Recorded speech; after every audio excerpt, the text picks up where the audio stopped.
तो हेलो दोस्तों, कैसे हैं आप सब। आप सभी का स्टडी टिप्स में स्वागत है। आज 10 जनवरी है और आज का हम लोग करंट अफेयर पढ़ेंगे। ये करंट अफेयर किस किस के चीज़ के लिए इम्पोर्टेंट है ये भी जानना बहुत ज़रूरी है, कौन कौन सा एग्जाम के लिए ज़रूरी है। ठीक है, तो ये पहले आप अगर बीपीएससी देते हैं, यूपी का पीसीएस देते हैं, एसएससी देते हैं, बैंक देते हैं, या रेलवे का देते हैं एग्जाम, या एमपी पीसीएस का देते हैं, कोई भी एग्जाम के लिए जो वनडे एग्जाम होता है, जो ऑब्जेक्टिव क्वेश्चन पूछ रहा है, उसके लिए फायदेमंद होगा। और उसको ऐसा पढ़ाया जाएगा एक्सप्लेनेशन के साथ, ताकि आपका पीछे का भी उससे रिलेटेड स्टैटिक्स भी तैयार होते रहेगा। और आपको सिर्फ ये 10 क्वेश्चन डेली को डेली देखना है। ठीक है, तो पहला जो आप काम करना है, इसको लाइक करना है, शेयर करना है, सब्सक्राइब करना है जितना हो सके। पहले जो आपका स्क्रीन पे जो क्वेश्चन दिख रहा होगा कि केंद्र सरकार ने लद्दाख के अनूठी संस्कृति, भाषा और रोजगार की रक्षा के उपायों के लिए उसके चर्चा करने के लिए क्या हुआ कि एक समिति का गठन किया गया है। क्या हुआ? एक समिति का गठन किया गया है और उसकी अध्यक्षता कौन कर रहे हैं, इसी के बारे में आपसे जानकारी मांगा है। तो पहला जो आपके पास जो ऑप्शन है, नित्यानंद रॉय है, अमित शाह है, अली फजल है, या वेणुगोपाल रॉय है।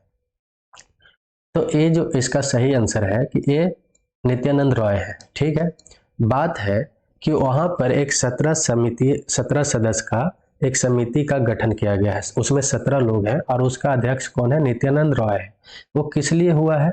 वहां का संस्कृति के बारे में जाने, अच्छा से भाषा के बारे में जाने, और वहां का लोगों के लिए भूमि का संरक्षण करें, समावेशी विकास करें, रोजगार पैदा करें, ताकि वो अपना जो देश है, जो पिछड़ा इलाका है, उसको क्या ऊपर लाना है और उसको बढ़ावा देने के लिए इसकी गठन हुआ है 17 सदस्यीय समिति का। और उसकी अध्यक्षता कौन है? नित्यानंद रॉय, याद रखना है। अगला जो आपका स्क्रीन पर क्वेश्चन है कि जनवरी 2023 में अमेरिकी प्रतिनिधि सभा के स्पीकर के रूप में किन्हें चुना गया है। तो इसमें से आपको सही आंसर चुनना है कि किन्हें चुना गया है। और पहला ऑप्शन है जो आपके स्क्रीन पे है, केविन मैकार्थी है, डेनियल है, या एथन है, या हैरी है। इसका सही आंसर है केविन मैकार्थी। ठीक, केविन मैकार्थी है। और जो बात है कि ये एक रिपब्लिकन नेता है वहाँ पर हम लोग जानते हैं कि 2 तरह का पार्टी है, एक तो डेमोक्रेटिक पार्टी है, एक है रिपब्लिकन। तो उसमें से एक किसके पार्टी है? रिपब्लिकन के। ठीक, इसमें ये भी पूछा जा सकता है आपका कि वो पहले क्या थे। तो वहां पर हाउस मॉनिटरिंग लीडर थे पहले। ठीक, और अमेरिका के बारे में कुछ जान लेते हैं। वहां की राजधानी क्या है अमेरिका की? तो वाशिंगटन डीसी है। दूसरा बात है कि मुद्रा क्या है वहां का? यूएस डॉलर में है। और वहां का राष्ट्रपति अभी जो प्रेजेंट में कौन है? जो बाइडेन है। वीडियो अच्छा लगेगा तो सब्सक्राइब जरूर करें, लाइक भी करके जाए और कमेंट भी करके जाए। ठीक,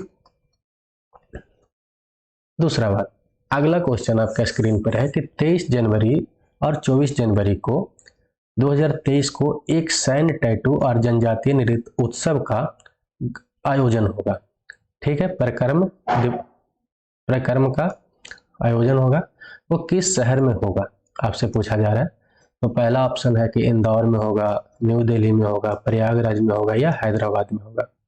ठीक, तो इसका सही जो आंसर है न्यू दिल्ली में होगा।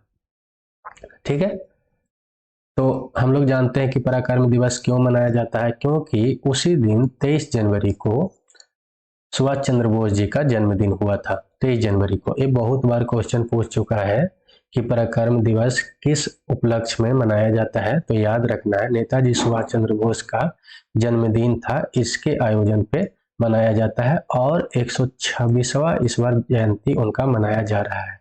और उसी समय दिल्ली में 23 से 24 जनवरी को क्या होगा? आदिवासी नृत्य होगा, उत्सव होगा और सैन्य टैटू मनाया जाएगा। ठीक, इतना आपको याद रखना है इसमें। अगला जो क्वेश्चन है आपके स्क्रीन पे कि सानिया मिर्जा ने फरवरी 2023 में दुबई में WTA 1000 जो है कार्यक्रम में पेशेवर टेनिस से वो संन्यास लेने वाले हैं। पहले टेनिस खेलते थे, उससे क्या हो रहा है? वो संन्यास लेने वाले हैं। तो आपको बताना है कि उसमें अब तक वो कितने ग्रैंड स्लैम युगल का खिताब का वो जीत चुके थे। पहला जो आपके स्क्रीन पर ऑप्शन है कि 5 जीते थे, 6 जीते थे, सॉरी 7 जीते थे, या 8 जीते थे, या 6 जीते थे। तो इसमें हम लोग को क्या क्या याद रखना है ये समझिए। पहले तो ये भारतीय थे, ठीक, तो ये भारतीय थे। दूसरा बात, ये किस चीज के खेल से जुड़े हुए थे, तो टेनिस से खेल से जुड़े हुए थे। तीसरा बात इसमें याद रखना है कि कहाँ पर ये लेंगे, तो कहाँ पे लेंगे भाई, दुबई में लेंगे, ठीक, दुबई में लेंगे, ठीक है। और ये कब ले रहे हैं, फरवरी 2023 में। कम से कम ईयर तो याद रखना है कि फरवरी मतलब 2023 में। अगर हो सके अगला बार भी पूछा जा सकता है, नेक्स्ट ईयर भी क्वेश्चन पूछ सकता है। बहुत सारे देखते हैं कि 1 साल का क्वेश्चन पूछता है, ठीक, तो याद रखना है इतना चीज।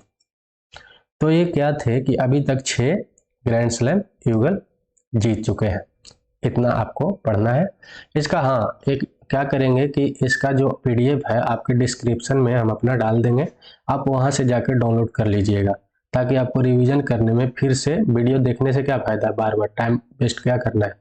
आप क्या करें कि उसको पढ़ लिया करिए एक बार वीडियो देखकर, आपको याद रहेगा।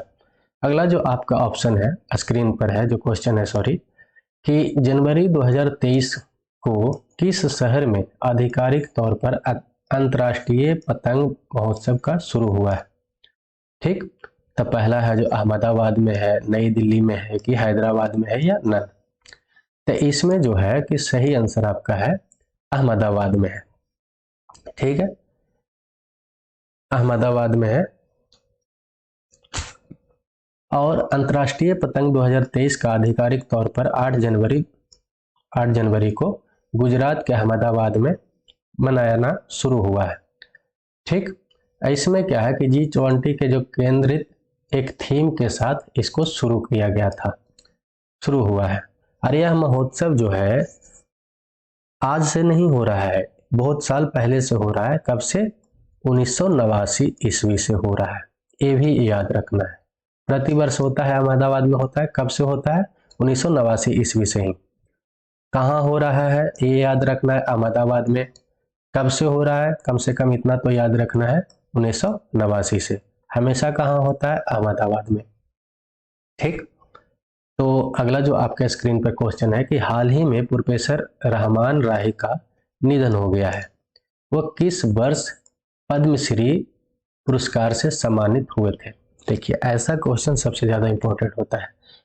पास्ट में बहुत अच्छा काम किए हैं, पद्मश्री, पद्म विभूषण, कीर्ति चक्र, या आपके हो गया नोबेल पुरस्कार जीते हुए व्यक्ति कोई हो, या भारत रत्न जीते कोई व्यक्ति हो, और उनका हाल ही में देहांत हो गया हो, तो चाहे तो ये पूछ लेगा कि इनमें से किस में से पद्मश्री मिला था, ये भी उनका पूछ सकता है। इनमें इनका नाम क्या था, ये पूछ सकता है। दूसरा बात है कि इनको कब मिला था, ये पूछ लेगा, क्योंकि अभी ये चर्चित है, इनको डेथ होने के कारण ये अभी तक चर्चित है इस साल, तो पूछा जा सकता है। तो आपसे पूछा जा रहा है कि किस साल इनको जो है वो पद्मश्री अवार्ड मिला था।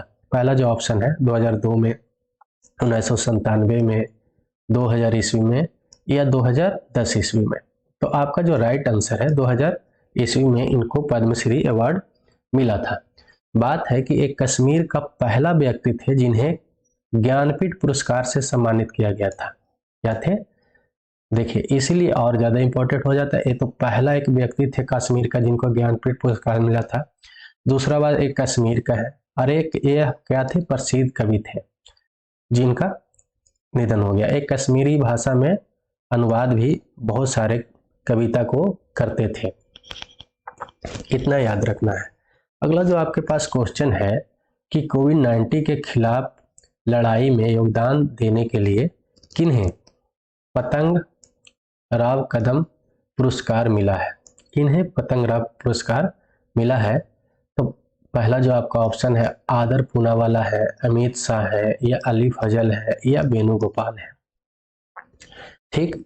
इसका सही आंसर है ए, सॉरी अगला निकल गया था। इसका सही आंसर है ए, आदर पूनावाला, ठीक। आप जानते हैं कि ये सीरम इंस्टीट्यूट का सीईओ है, और ये इन्होंने कोविड-19 के में बहुत योगदान दिए हैं उसको दूर करने में, और इसी के उपलक्ष्य में इनको क्या पतंगराव कदम के पुरस्कार से सम्मानित किया जा रहा है। अगला जो आपका स्क्रीन पर क्वेश्चन है कि अमेरिका में पहली महिला सिख जज कौन बनी है। देखिए ये बहुत ज़्यादा इम्पोर्टेंट है कि महिला है, ऊपर से सिख भी है, ठीक। वहाँ के निवासी तो होंगे नहीं, पर्सनल जो होंगे, प्रॉपर जो वहाँ के तो होंगे नहीं, उनका पेरेंट या कहीं से न कहीं से रिलेटिव का होंगे, चाहे तो इंडिया से चाहे तो पाकिस्तान से। हम लोग क्यों ऐसा बोल रहे हैं, क्योंकि ये दो जगह ही ज़्यादा क्या है पंजाबी रहते हैं। तो पहला जो है आपके ऑप्शन मनप्रीत मोनिका सिंह है, या अमृतप्रीत है, या अवनीत है, या नन है। इसमें से इसका सही आंसर है कि ये आंसर सही था इसका, मनप्रीत मोनिका सिंह। और ये भारतीय मूल के निवासी थे, इसलिए और ज़्यादा इम्पोर्टेंट हो जाता है, ठीक है। और ये पहली महिला सिख जज बनी है अमेरिका में। एक सिविल कोर्ट की न्यायाधीश बनी है, सिविल कोर्ट का न्यायाधीश बनी है। ये सब तो याद न रखिएगा अभी तो भी चलेगा, और पढ़ लीजिएगा तो और ज़्यादा अच्छा है। टेक्सास में लॉ नंबर 4 में हैरिस काउंटी में सिविल कोर्ट की वो न्यायाधीश बनी है। कम से कम इतना तो याद रखना है कि मनप्रीत मोनिका सिंह जो है वो अमेरिका में पहली बार न्यायाधीश बनी है, वो सिख जज है, ठीक, याद रखना है। अगला जो आपका स्क्रीन पर जो क्वेश्चन है कि किसने अपनी पुस्तक revolutionary the other story of how India won it's freedom का विमोचन किए हैं। तो इसका पहला जो आपके स्क्रीन पर ऑप्शन है शशि थरूर है, संजीव सन्याल है, या केतन भगत है, या इनमें से कोई नहीं है। तो ऑप्शन सही है जो वो है बी है, संजीव सन्याल है। सच में इसका कौन है, संजीव सन्याल, याद रखिएगा, यहाँ पर नहीं टिक किए थे। तो संजीव सन्याल है इसका सही आंसर है। वो क्या है ये भी पूछ सकता है, रिलेट उनसे पूछ सकता है कि लिख देगा कि संजीव सन्याल इसमें से क्या है, तो नीचे ऑप्शन रहेगा कवि है, अर्थशास्त्र है, और भी कुछ कुछ ऑप्शन दे देगा, या इनमें से कोई नहीं। तो पहला बात याद रखना है कि वो एक प्रसिद्ध अर्थशास्त्री थे और इतिहासकार भी थे संजीव सन्याल ने, जो अपना बुक को क्या किए हैं, विमोचन किए हैं। और यह भारतीय स्वतंत्रता संग्राम से जुड़े क्रांतिकारी आंदोलनों पर आधारित है। ये जो बुक है the other story of how India won it's freedom, ये किससे जुड़े हुए हैं भाई, तो जो स्वतंत्रता जो संग्राम है उससे जुड़ा हुआ है, ठीक। तो आज का सेवा तो समाप्त हो गया है। तो वीडियो अच्छा लगेगा तो सब्सक्राइब करिए ताकि डेली मिल जाए टाइम पे, और लाइक करिए, कमेंट करिए और शेयर करिए, और ये बेल आइकन को दबा के रखिए ताकि आपको नोटिफिकेशन टाइम टू टाइम मिलता रहे। चलिए तो ठीक है, जय हिंद जय भारत।